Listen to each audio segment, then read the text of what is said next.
All right, we got one more left, but we need to finish this one right here. So, let's get busy and get this one done and start the other one.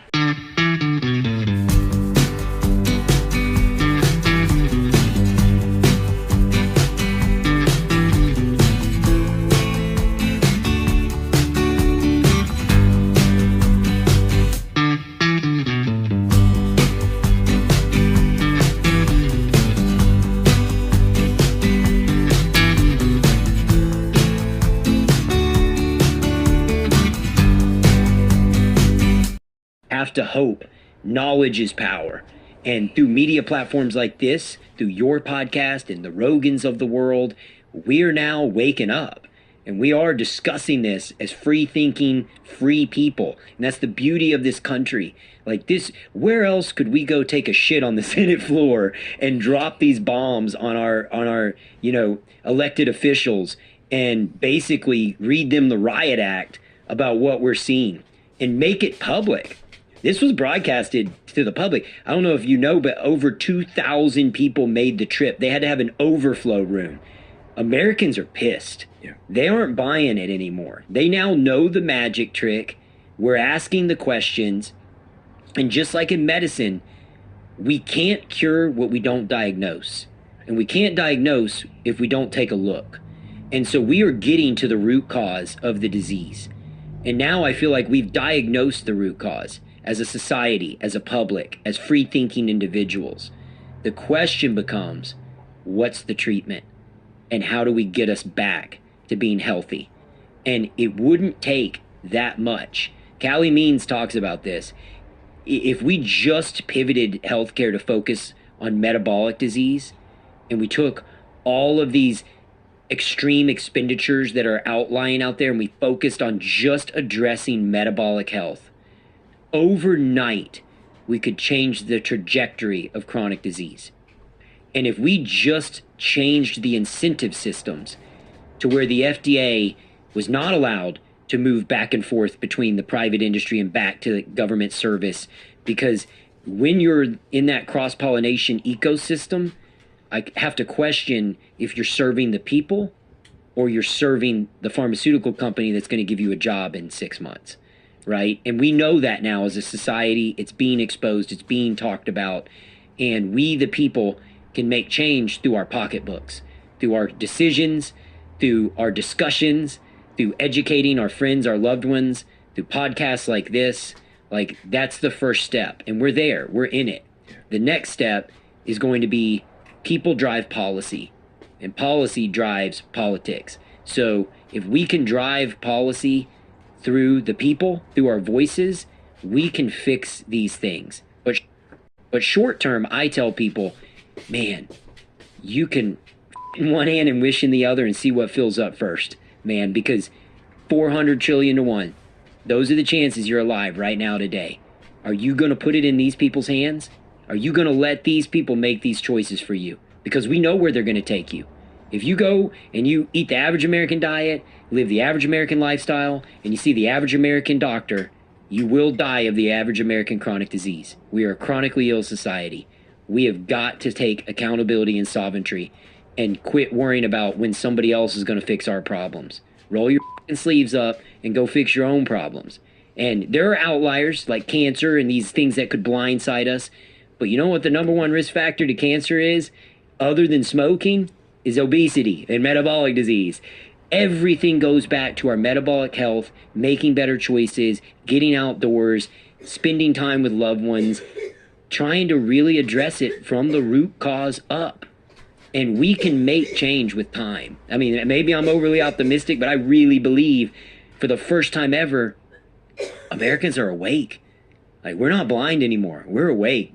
People are pissed. I mean, I saw it. And they're excited. They're excited for change. They're excited to make change and improve this. And I hope we can. I really am. I'm optimistic that we will. Yeah. And oftentimes, unfortunately, it takes something catastrophic for us to change and to wake up. In the last few years and all the chaos, it really was a catalyst for a lot of people, like you said, waking up. And you've got some resources for people as well. You mentioned Ways to Well a couple of times. Can you talk a little bit about some of the resources and access that you're giving? Yeah. At Ways to Well, a lot of, and we've done a in-depth job of explaining the why. So now when I explain what we're doing at Ways to Well, it'll probably make more sense to your listeners. My thing all along was we've got to get proactive, we've got to get predictive, and we've got to get personalized. We know what chronic diseases are killing Americans. We know the root causes of those chronic diseases, and we know how to prevent those chronic diseases. And it is not something that just the Joe Rogans and the Aaron Rodgers of the world can afford. You are talking about less than $100 a month on average to drive your health span. And I know that's a lot, and I'm not trivializing that.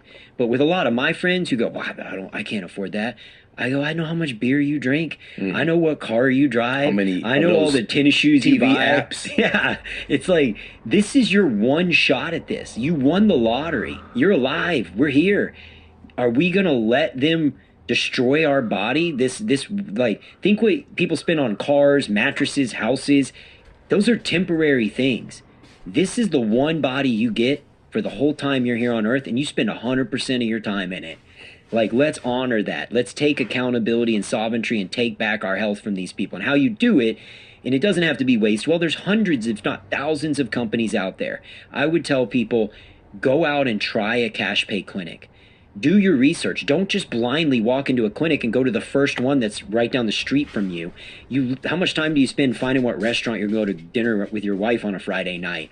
Or I have friends that'll interview 20 people to do a project on their house, but sign up with the first doctor their insurance company sends them to. We should be interviewing doctors like how important they are, because they're probably the most important ally in your healthcare journey. And you need that resource. You need that tool in the tool belt. And you need an ally that's open-minded, progressive, and in the know about what's going on with the various treatment modalities. And so at Ways to Well, because we're not in the insurance ecosystem, we can make decisions side by side with the patient for what's best for the patient, not what's best for the insurance's pocketbook or big pharma. And so ours is very conversational. It's a dialogue. And part of me is because I don't like authority. I'm not an authoritarian guy. And so I wanted to provide and empower and embolden patients. And so the Ways to Well approach is our clinicians are trained to be your friend, your ally, and a resource to knowledge, not a dictator telling you, take this, take that, take this. No, we're not doing that. It is, here are the pros and cons. Here are where you are metabolically. Here is where you are on visceral fat, subcutaneous fat. Here's where you are on your biomarkers. Here are some recommendations of diet, lifestyle, nutrition. Here are some tweaks we can make. Here are some pharmaceutical intervention options. Here are some peptides and things that other people aren't talking about in traditional medicine because insurance doesn't cover those things. But there are literally hundreds, if not thousands, of tools in the tool belt that open themselves up to patients when they're not in that insurance model. Whether it's cancer screenings that look at over 200 types of cancer and can identify it at stage 0, which has a 99% success rate. Whether it's blood work that does a true deep dive into you at the biological level. Whether it's the genetic test that you and I were talking about earlier. Whether it's, like finding if you have metal allergies or any sort of metal toxicology in your blood work, microplastics. All of these are screening tools that we can identify. Stem cell treatments. There's so many tools that you will never hear about if you're in the insurance model. Not because your doctor, he or she is a bad person. It's just not an option for them because they're working within an ecosystem that tells them what they're allowed to do. And so that's the gist of it. If we can allow patients to have line of sight, then again, we can fix what we can see. Yeah. But if we're not looking, we can't improve what we don't measure. And we can't measure what we never look at in the first place. And that's what the system's built to do. So that's the gist of it. That would be my elevator pitch on why people should go find a cash pay clinic. And I'm a big believer. That's how I started this. I found a cash pay clinic. I myself was in that system on the cusp of diabetes, obesity. My dad's diabetic. My brother's diabetic. My sister's diabetic. My stepmom's obese, diabetic, had a bariatric procedure. That was where I was headed. Yeah. And thank God I went out and found a cash pay clinic and got proactive and took control over my health and took myself out of that sick care system, and it changed my life. Yeah, man. This has been awesome. Yeah, This has really thank been you. awesome. We'll put the links for everything in the show notes, everything we talked about. And man, I didn't even know that this is going to impact me this much today. And man, I just appreciate you so much, truly. I know your story is incredible.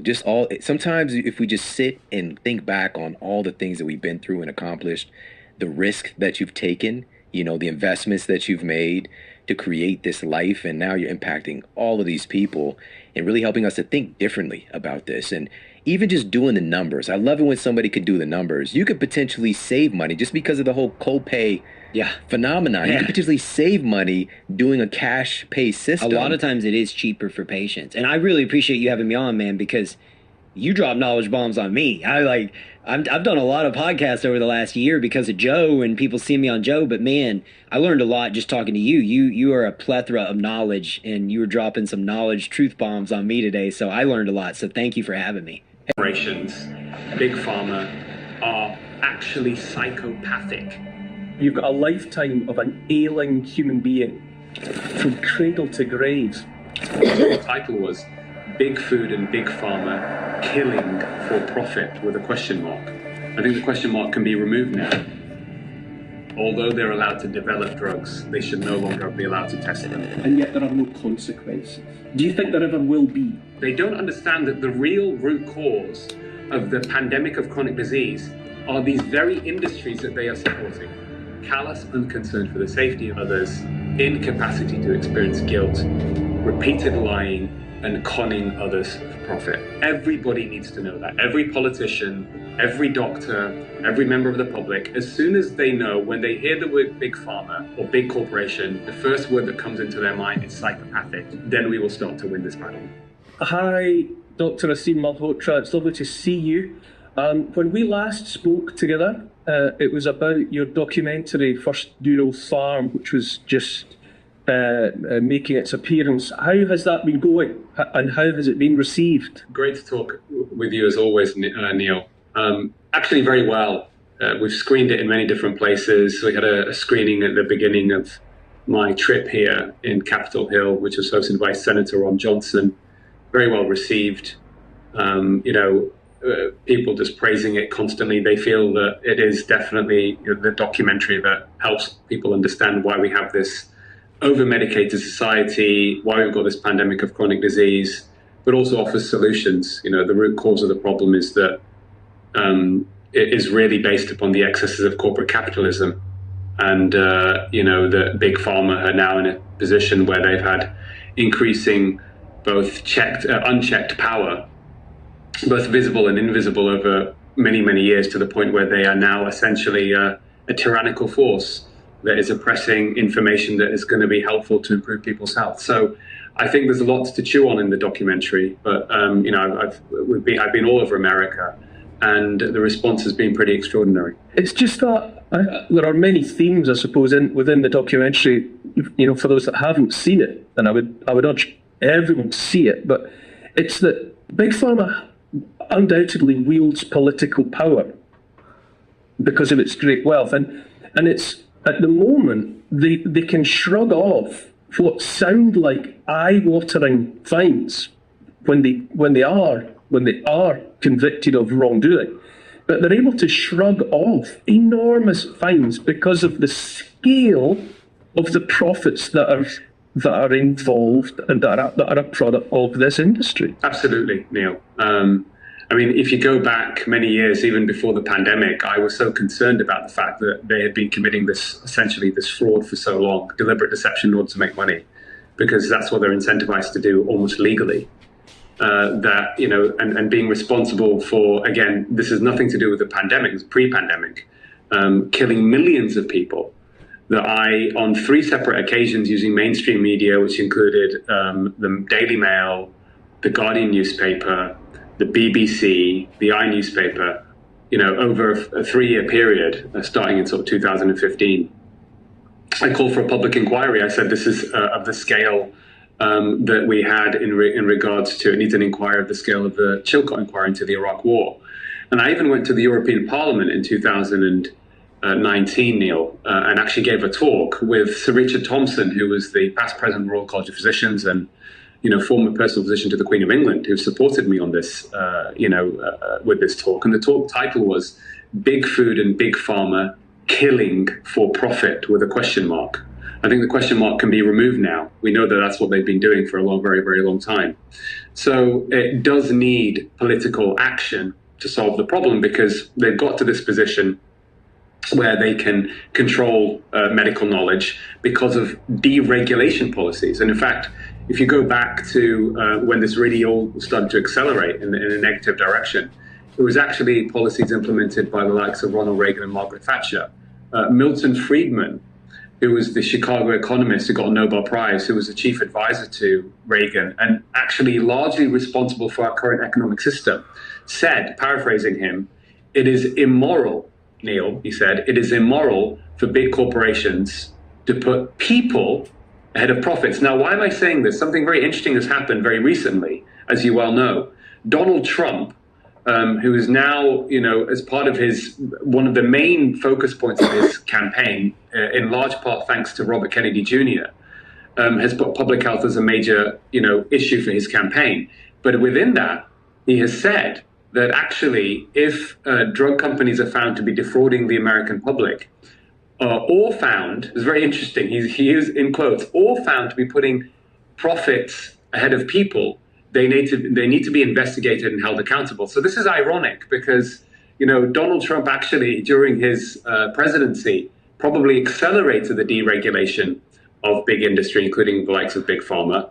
But I think the positive side of all of this, Neil, is that he can be turned, and he has been turned in my view. So I think he now understands that economic system that he thought was actually having a net positive effect on the American public and the economy is actually in large part having a net negative effect now, primarily because of these two big industries that are destroying people's health, big food and big pharma. As your fight moved to the US now, you seem to be spending a large portion of your time on the other side of the Atlantic. You're from me. Is that strategic from your point of view? Do you feel that you need to be there? To some degree, yes, Neil. I mean, it's a global problem. It's a global fight. As you know, I've traveled all around the world giving talks, trying to help people understand the failures of the healthcare system. I've used, obviously, the example of the worst, the greatest example of this failure actually happened with the rollout of the COVID vaccines and all the damage that that's done, and the fact that the information on their harms still continues to be suppressed. Because it's a global campaign and because we're an interconnected world and community through social media, for me, America really epitomizes what happens when you commercialize a healthcare system. It's something that we should be very careful of that's happening in the UK, is that when you commercialize a healthcare system, you end up actually with poor outcomes. So America spends, compared to other wealthy countries, more than any other country in healthcare, over $4 trillion, but have the worst health outcomes. So for me, the influence of America, which has a huge influence in the world, I think if we can sort out the issues in the United States, then the rest of the world will follow. And of course, 70% of the profits of the pharmaceutical companies actually come from America, from their work, what they do in the United States, and then it spreads all around the world. So yes, to some degree strategic. I think something else as well that's worth mentioning is, when I, at the end of 2022, I had worked very, very hard over 9 months to put together a peer-reviewed paper, which was published in the Journal of Insulin Resistance, really laying out the pandemic, how we got, so vulnerable to this pandemic of misinformation on the COVID mRNA vaccines, and gave a root cause analysis of how it happened. And Neil, I won't name this journalist. I've worked with this journalist many times over the years. Everything I've done when it comes to my advocacy, whether it's been highlighting the harms of excess sugar and ultimately being a lead campaigner behind the sugary drinks tax, around getting the introduction of low carbohydrate diets as a management for type 2 diabetes, changing the science on saturated fat causing heart disease, which it doesn't, overprescription of medications, even coordinating a campaign between the medical Royal Colleges and the BMJ against too much medicine in 2015. Everything I've done through a medical journal publication has hit the news. Largely in part because I wanted it to hit the news, because I don't write for the sake of publishing. I write because I write on issues I think are very important for public health and trying to shift the conversation. And this was the first time that a publication I've done probably in the last decade where it didn't hit the mainstream news straight away in the UK. And I was absolutely gutted at the time, and I had to think outside the box. And of course, we have so many different outlets to get the information out. And I was actually really pleased and delighted that I was able to discuss this on GB News. And that was, on the Late Show that day with Dan Wootton. And that then led to so many other things. Interestingly, the very first person, I've not been public about this, the very first person to call me as I walked out of the GB News studio, who had got my number from Dr. Robert Malone, was Robert Kennedy Jr. And he said to me, he'd seen my paper, he'd seen the publicity, he'd been watching GB News probably live from the US. And he said, Dr. Malhotra, I want to thank you for your courage. And that's how we connected. Then he interviewed me for his podcast. I explained all the issues around public health. I went to meet him in Malibu for a talk I gave at the end of 2022. And I remember walking away and listening to this man. I was so impressed by him. I've always been impressed with, his family, his uncle JFK, his father Robert Kennedy, and I saw, that this man was following the footsteps of those relatives and understand the public health issues in so much detail with an encyclopedic knowledge of American politics, its history, wanting to restore America to be the moral authority in the world.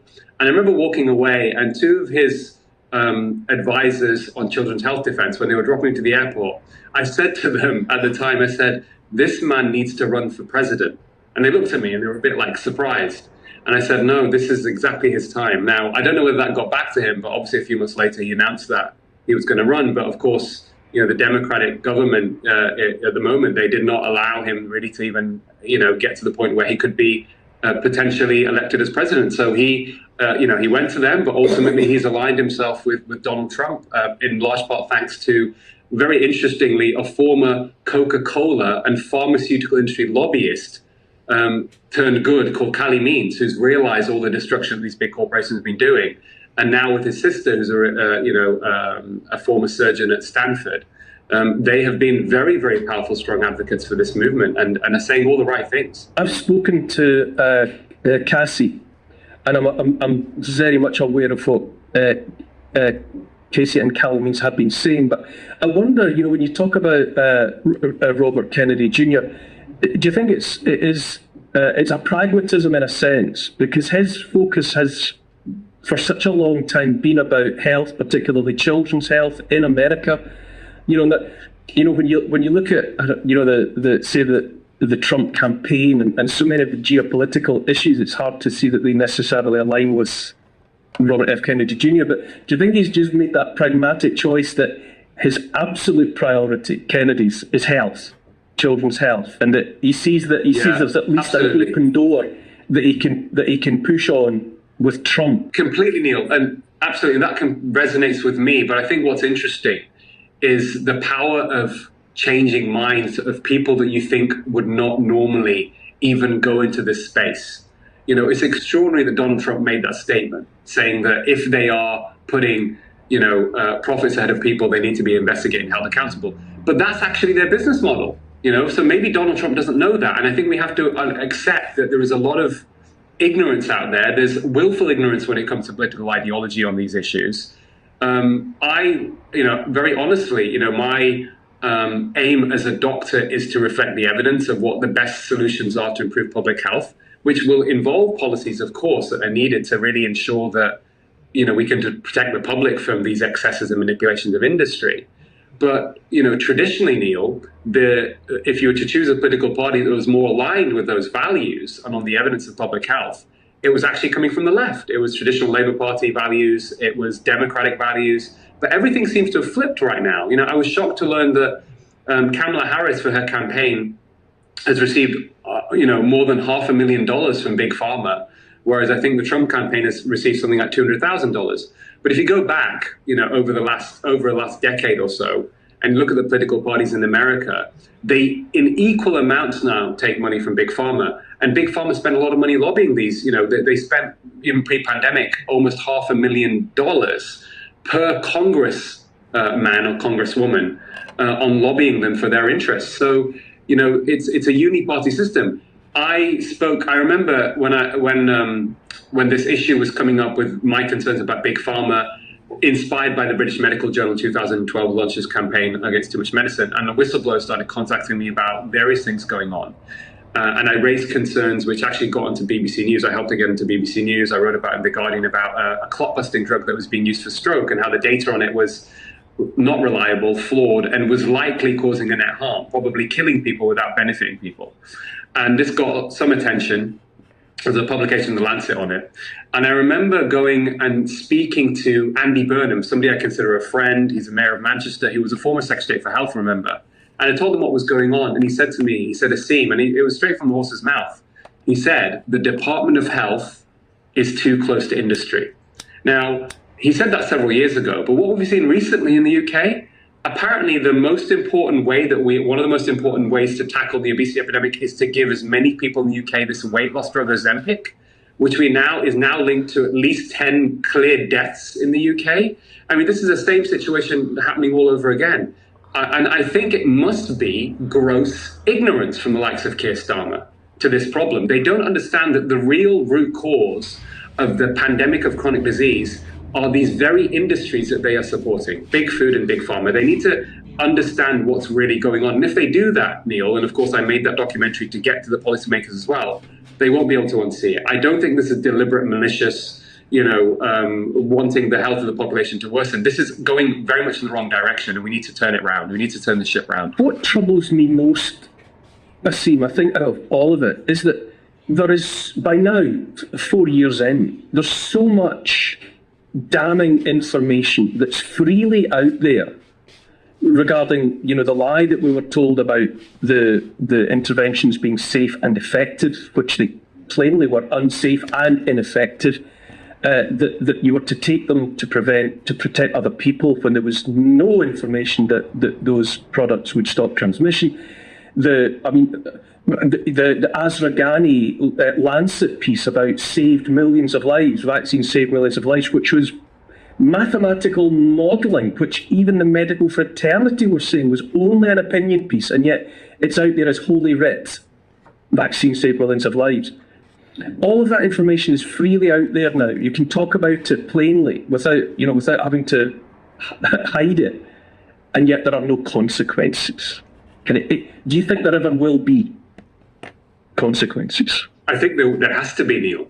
There has to be accountability. I think, one of the things that the diagnosis that I came up with, which actually was inspired by Robert Hare, the forensic psychologist, who was behind the original definition, international classification defining psychopathy, was that we have these corporations who are psychopathic in the way that they conduct their business, right? Pathologically self-interested, but there are ways that they exert their power. And one of the ways they exert their power is something called opposition fragmentation.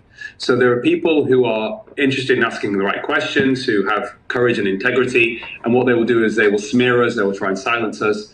So I think what's happening is that information is there, Neil, and it seems very obvious to us. But I think what's happened is, because there's other information contradicting it, like this, for example, the vaccine saving millions of lives, we are being painted deliberately by these psychopathic entities as being the bad actors. It's the worst form of gaslighting I've ever seen.